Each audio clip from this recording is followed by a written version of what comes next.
Ikatlong kabanata. Ang pagbabalik ng Panginoon. Mga minamahal, pangalawang sulat ko na ito sa inyo.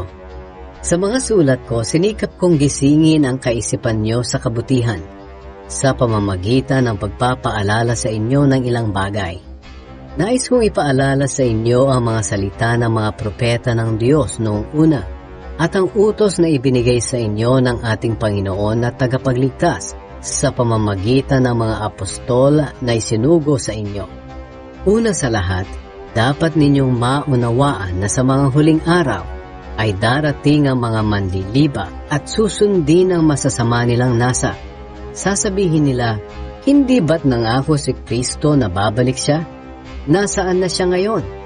Namatay na ang mga magulang namin pero wala pa ring pagbabago mula ng likhain ng mundo. Sinasadya nilang kalimutan ang katotohanan na nilikha ng Diyos ang langit sa pamamagitan ng kanyang salita. At nilikha niya ang lupa mula sa tubig at sa pamamagitan ng tubig.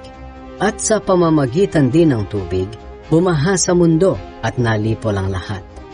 Sa pamamagitan din ng kanyang salita, itinakdang tupukin ng Diyos sa apoy ang kasalukuyang langit at lupa sa araw ng paghuhukom at paglipol sa masasama.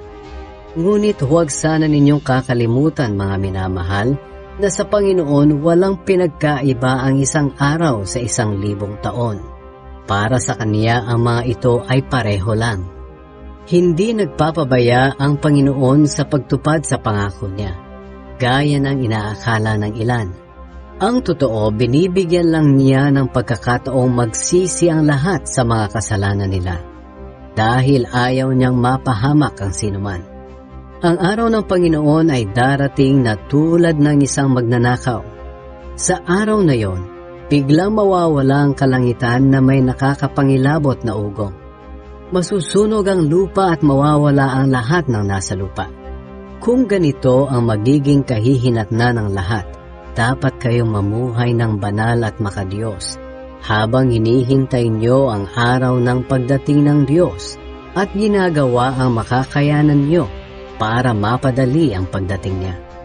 Sa araw na ito, masusunog ang langit sa apoy at matutunaw ang lahat ng nasa lupa sa tindi ng init. Ngunit ayon sa pangako niya, may maaasahan din tayong bagong langit at lupa na paghaharian ng katarungan. Kaya nga, mga minamahal, habang inaasahan nyo ang bagay na ito, pagsikapan ninyong mamuhay ng mapayapa, malinis at walang kapintasan sa paningin niya. Alalahanin nyo na kaya hindi pa dumarating ang Panginoon ay para bigyan ng pagkakataong maligtas ang mga tao. Gaya nga ng mga isinulat sa inyo ng mahal nating kapatid na si Pablo sa pamamagitan ng karunungang ibinigay sa kanya ng Panginoon. At ito rin ang sinasabi niya sa lahat ng sulat niya. May ilang bahagi sa mga sulat niya na mahirap intindihin, na binibigyan ng maling kahulugan ng mga hangal at mahihina ang pananampalataya, gaya ng ginagawa nila sa ibang mga kasulatan. Kaya sila mismo ang nagpapahamak sa sarili nila. Mga minamahal, alam na ninyo ito kahit noon pa.